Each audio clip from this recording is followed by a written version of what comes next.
What's up guys, Sam's thing, and today I got like a how-to video for you guys, and that is how to seafoam your car. Now, I had one request for this, not like everyone was like, oh, how do you seafoam your car, how do you do this?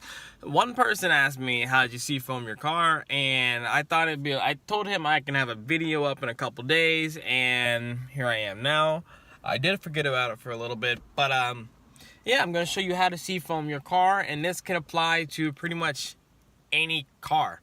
So, I know more specifically this, in case you're interested or wondering how you would do this. It's pretty much the same way on every car with a vacuum hose and manifold. But let's jump into it and get it started. So obviously, first thing you got to do is buy a can of Seafom. Now, you can get this at your local auto parts store, Walmart, or anything like that. Now, Walmart, they're cheaper there just because, well, it's Walmart and it's better. It's not like they're an off-brand Seafoam. It's just cheaper, but if you go to an auto part shop, they're going to charge you probably $10 to $11, and I got this one for about $12 because I didn't want to drive to Walmart, but I don't want to make an empty trip to Walmart because it's the same thing as wasting much gas and money in gas. So, yeah. And if you're just curious about what seafoaming does, it cleans out your engine, and you can also cleans out your fuel rails, fuel injectors I meant to say really, but whatever. And it cleans out your intake manifold, your engine parts, and just everything like that. And you can also do it in the, like I said, the fuel injectors, but I'm going to do this exercise just for the intake manifold because I've never messed with the fuel injectors aside from when I had my old Mustang, because it's a little harder to get anything into these because it's a fuelless door, or capless fuel door, and it doesn't really let them in. Alright, first things first, what you want to do is open up your hood, obviously. You got your intake manifold over there, cold air box, all that good stuff. And the whole thing behind this is we're trying to find a direct vacuum to this, right at the throttle body pretty much. So what we're gonna do is we're actually gonna take off the vacuum hose to the brake booster, and that's how we're gonna get our Seafoam into the intake manifold. Wiggle it off there a little bit. Now it should have a ton of force trying to apply to it. And I think what I end up doing was just, I got this little grommet off of it. Yeah, I got it out of the groove there because I wasn't able to get it off the hose. So there we go. So now that we got that off right here, it's hanging, what we're gonna do is we're gonna open up our Seafoam and we're gonna turn on the car, get it in here, and I'll show that in just a second. All right, now that we got the car on, what we're gonna do is we're gonna take this. You can hear that it's making a sucking sound. It's gonna kind of sound like it's hydro-locking for a little bit. What you're gonna wanna do is just kind of pour it in.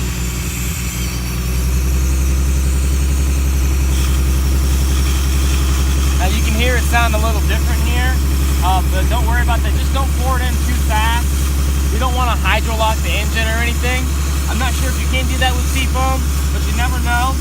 So we're just gonna get this a very slow process in here so it gets all in intake manifold. All right, now it's starting to falter a little bit. So when it does that, back off.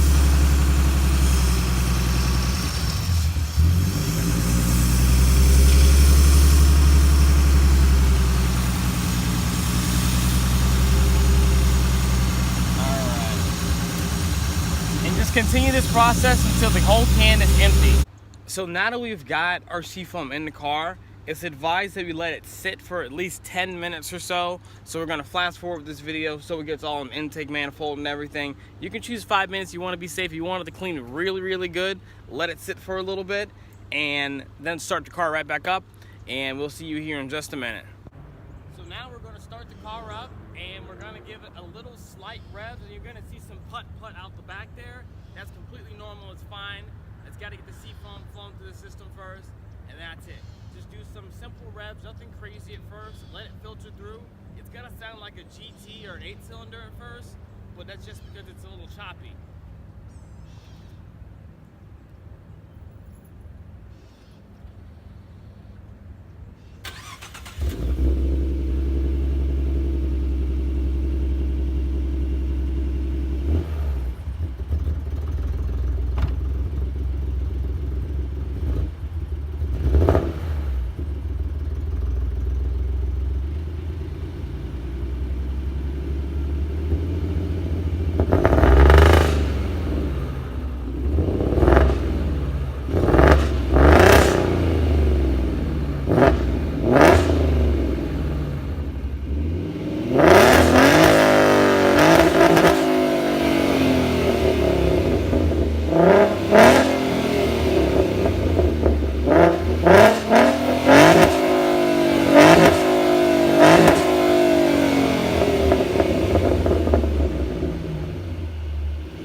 going to do is we're going to drive a little bit aggressive down here because we don't want the smoke blowing on anybody else.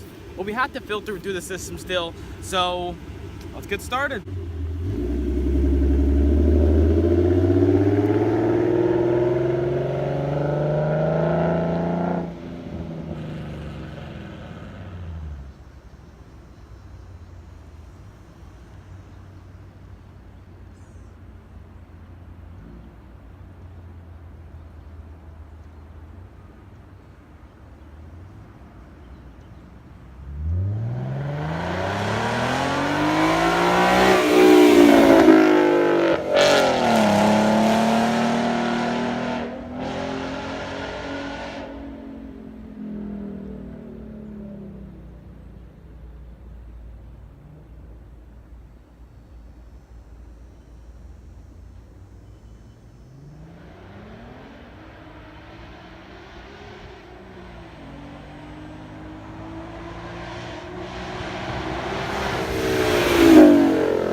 That smells bad.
That aggressive, but it is advised that you do it at a closed area. You don't want to really do this when civilians around. Obviously, this is going to cause some kind of distraction and some dysfunction, and cops don't want to be called and say, hey, your car is smoking, and hey, we can't see, this guy's blowing out smoke. So that's it for today's video. Thanks for watching, and I hope this is a little bit informative.